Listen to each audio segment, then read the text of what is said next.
Hi everyone, welcome back. I am Jessica. Today we're working on block 30 of the 2024 Scrappy Sampler. Let's get started. For our block today, it will be a challenge. We're using very small pieces. A lot of our squares are cut to 1-inch square. And like I said, this is just going to be a challenge, something that we haven't done before in this quilt along yet. So every now and then I like to try really tiny piecing and just experience it. We're going to be making a unit that looks like this, and we need 4 of these. Let's make the one together now. So I just piece this exactly like a 4-patch. I know the squares are not all the same size. You have 2 different size squares and then 2 rectangles, but you can piece it the same way. When I'm doing tiny piecing, I'm just making sure, just as if it was a large piece, everything is matched up. I do turn my stitch length down some. I have it set at a 1.6 now. I think you could play with the actual amount that you turn it down, but I do find it helpful to make the stitch length shorter. And that is because we're using these little pieces here, and if I had my regular stitch length of around a 2, I might not get that many stitches across here, and this just makes sure it really secures it for me. So it's just something that I like to do. Then I'm just going to finger press this open and match them up, and we're going to sew along this line now.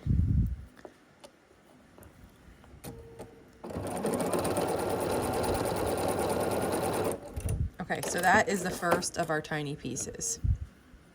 We need 4 of these, and this is what it looks like when it's together. I have all 4 made. I'll set those aside. Now the next piece, I was getting these ready and I was a little bit over enthusiastic, so usually I make 3 and then I do the other one during the video, but I made all 4. But in any event, you take 1 pink square and 1 purple rectangle and sew them together along the 1-inch side. And then you have a unit that looks like this, and we need 4 of those too.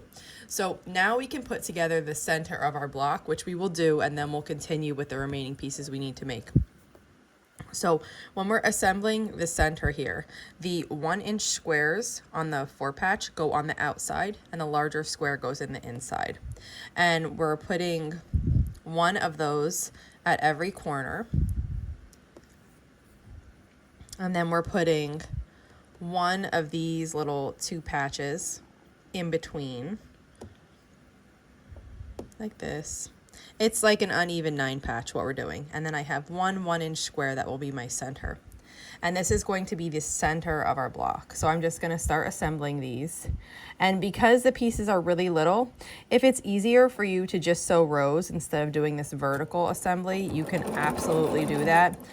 Sometimes when the pieces are really little like this and you're trying to do the vertical assembly, it is difficult because your hands are there and the sewing machine's there and the pieces are just small, so it's hard to get a really good amount of control over them.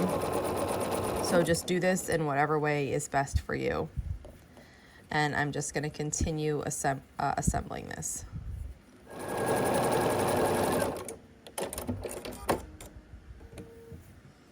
Okay, and now we'll put the next column on, and again, this is if you're not used to or haven't ever pieced small pieces before, it's gonna feel strange because it's really strange working with pieces this small. But the other thing is that when you're working with a 1-inch piece like we have here, we have 1-inch squares.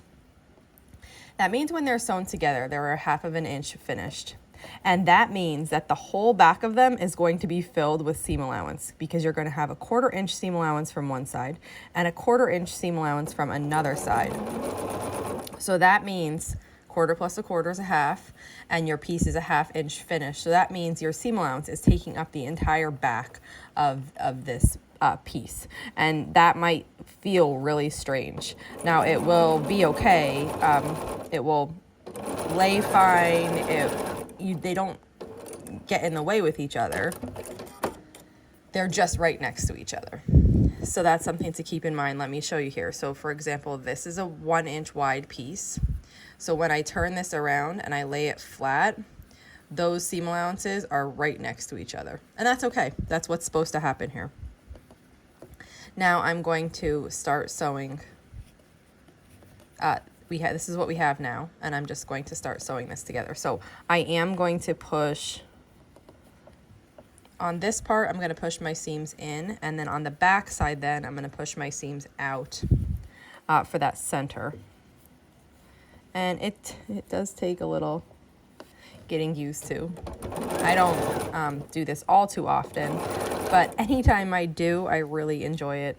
And as a matter of fact, it might have been last year, it could have been the year before, I don't know.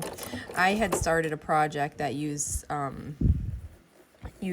9 patches, and each of the squares is cut at 1 inch. So it's a really tiny 9 patch. It's based on a vintage quilt. I think it's called like the 1880s quilt. And you know, it's a very slow progress. And every now and then, when I have scraps, it feels really nice because you can almost always get an inch square out of some really tiny scraps that you have. So pieces that I might not otherwise have saved, I save for that project. And so this is what the center of our block looks like right now.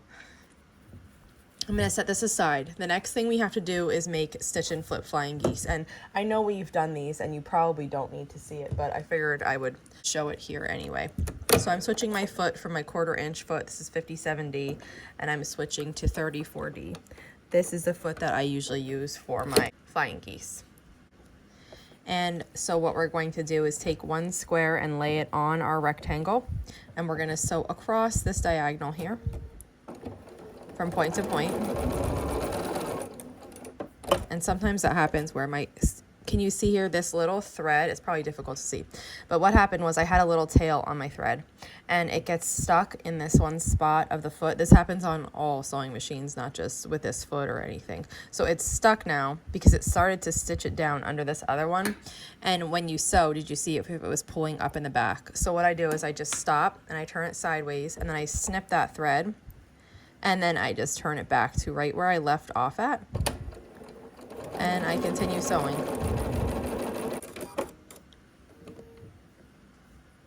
And then this is what we're left with. So I'm going to come in here and I'm going to cut using about a 1/4 inch seam allowance. We'll finger press this open. And then we're going to repeat that process just on the other side.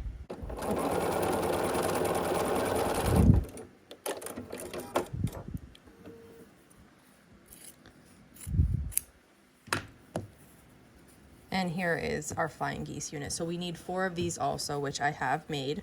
And then we need 4 squares. We're going to make a star with this, and this will be the center of our star. So switching the foot back to my 1/4 inch foot. And so we're just going to assemble this block now like a star. Here's what we have so far. We just need to do the final 2 seams.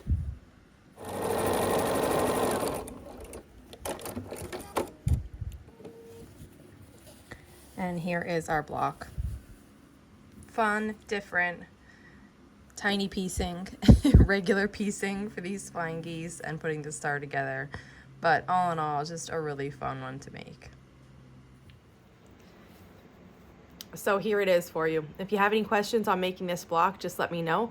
And if not, I'll see you back here soon. Thanks for following along.